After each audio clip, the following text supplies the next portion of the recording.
Sarah est une Parisienne qui vit à 100 à l'heure. À 36 ans, elle a tout pour être heureuse. Allez Sarah, installe-toi. Pour moi, le fait d'être enceinte, c'est juste impossible. C'est la pire chose, une des pires choses qui pourrait m'arriver. En tout cas, pour mon corps, ce serait une des pires choses. La grossesse, c'est quelque chose qui m'indisposerait, me dégoûterait même. Les gens font ce qu'ils veulent, mais moi, le fait d'avoir un gros ventre et sentir un être grandir à l'intérieur, c'est pas quelque chose qui m'émeut et qui me donne envie. Sarah est célibataire depuis 6 mois. Mais avant, elle a eu plusieurs longues relations avec des hommes qui ne voulaient pas d'enfants ou qui en avaient déjà. Pour elle, faire un bébé n'est pas une preuve d'amour, bien au contraire. Quand on aime vraiment quelqu'un, on n'a pas besoin d'une troisième personne. Je ne comprends même pas que ce soit par amour qu'on fasse des enfants. Moi, je ne le comprends pas. Pour moi, un bébé, ce serait une contrainte et j'en ai pas envie. Vraiment pas. Mon corps me le demande pas, ma tête me le demande pas. Et ça fait suffisamment d'années pour que je ne change pas d'avis. Et j'aimerais bien qu'on me dise à un moment qu'on arrête de me dire « mais tu vas changer d'avis ». Paris, 17e arrondissement. C'est ici que Sarah habite. Il y a 17 ans, les gens avaient tous le même profil que moi. C'est-à-dire qu'on avait la vingtaine. Et puis eux ont fait plein d'enfants. Et moi, non. C'est pas ce qui me plaît le plus, le côté familial du quartier. C'est vrai ? Parce que c'est un quartier où les enfants sont pas super bien élevés. Cet après-midi, Sarah a rendez-vous avec son meilleur ami Jérémy, qu'elle connaît depuis le lycée. Il vient juste d'être papa pour la 2e fois. Tiens. Donc c'est pour moi. Oui. J'adore. Et il va adorer aussi. Classe, hein. Merci beaucoup. Lorsque les 2 amis se retrouvent, Tu arrêtes après, sinon je fais toujours les mêmes cadeaux. Donc un garçon et une fille, c'est bien. ils ont toujours le même débat. Et toi? Non, Pas toujours d'envie? pas. Non, Oh. toujours pas. Ah, ça viendra peut-être. Ou pas? Je pense qu'il y a tellement de gens qui t'ont emmerdé avec ça et qui t'ont dit mais t'es sûr que tu veux pas d'avoir d'enfants et t'es sûr que et la maternité c'est génial et c'est super d'avoir des enfants que du coup tu te braques. Quand on me dit que c'est la plus belle chose au monde, je peux me permettre d'en douter. Mais on sait jamais, tu peux pas savoir. Regarde-moi. Maintenant, je suis comme un fou. Jérémy s'est découvert une âme de papa sur le tard. Alors, il a du mal à accepter la position ferme et définitive de son ami. Les raisons, je les entends, je les comprends et je dis, il y a que les imbéciles qui changent pas d'avis, dans un sens comme dans l'autre. À un moment donné, il faut me faire suffisamment confiance et arrêter de me dire que je vais changer d'avis. Parce que ça vient ou que je peux changer d'avis. C'est un choix. C'est comme si je te disais, si tu pourrais changer d'avis. Ou au moment où ta femme était enceinte, tu sais, j'espère que tu pourras changer d'avis. Tu vois, c'est des choses qu'on ne dit pas.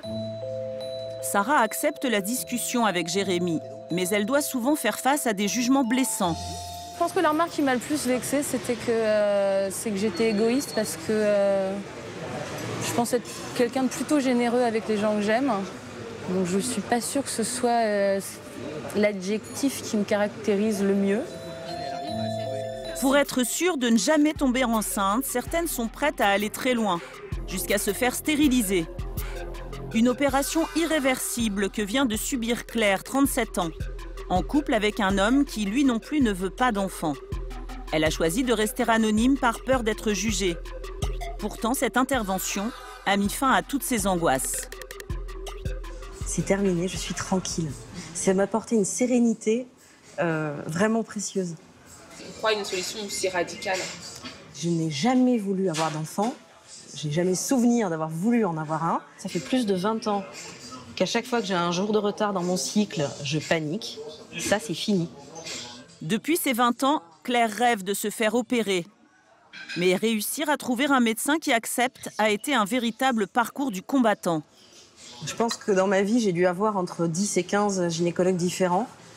Et quand j'avais 20 ans, je parlais de stérilisation. Je me suis pris de tels refus violents qu'au bout d'un moment, j'ai lâché l'affaire, en fait. On vous disait quoi?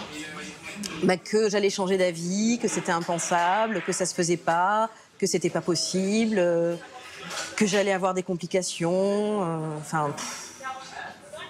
En gros, on me disait, c'est pas vous qui décidez, quoi. Mais c'est mon corps, c'est moi qui décide. Vous n'avez pas peur de le regretter un jour? Ah non, non, ah non, il n'est pas question que je regrette ça. Non, au contraire, pour moi, c'est un aboutissement. je suis enfin tranquille. Et ça n'a pas de prix. Même si la France autorise cette opération depuis 2001, les praticiens qui acceptent de la réaliser sur les femmes qui n'ont pas encore d'enfants ne sont qu'une petite poignée. En région parisienne, à la maternité des Lilas, le docteur Brival est l'un d'entre eux. Je vais prendre ça aussi. Voilà. Parfait. Dans son cabinet, elle reçoit des femmes de plus en plus jeunes. J'ai des demandes de femmes qui ont 19 ans jusqu'à des demandes jusqu'à 30 ans. Et là, on a tout le panel d'âge. Remboursée par la sécurité sociale, l'opération consiste à obturer les trompes. Le docteur la réalise après de longs entretiens et un délai de 4 mois de réflexion imposé à la patiente. Il est évident que ce n'est pas au bout de la première consultation que je vais fouiller la question. Je vais l'interroger sur ce non-désir. On va discuter. Et si, au bout du compte, je me rends compte que je suis face à quelqu'un d'extrêmement... d'intelligent, de responsable, qui a posé ses décisions, qui a les raisons pour lesquelles elle expose, qui lui sont propres, dans ces situations, je n'ai aucune raison de dire non. Récemment, elle a opéré une jeune femme de 23 ans, sûre de son choix. Le compte-rendu de la psychologue, dès le collège, affirmait son souhait de ne pas avoir d'enfant. C'est comme quand on se dit au collège « je suis attirée par les garçons ou les filles ». Est-ce qu'on peut remettre en cause ces choix profonds d'un individu ?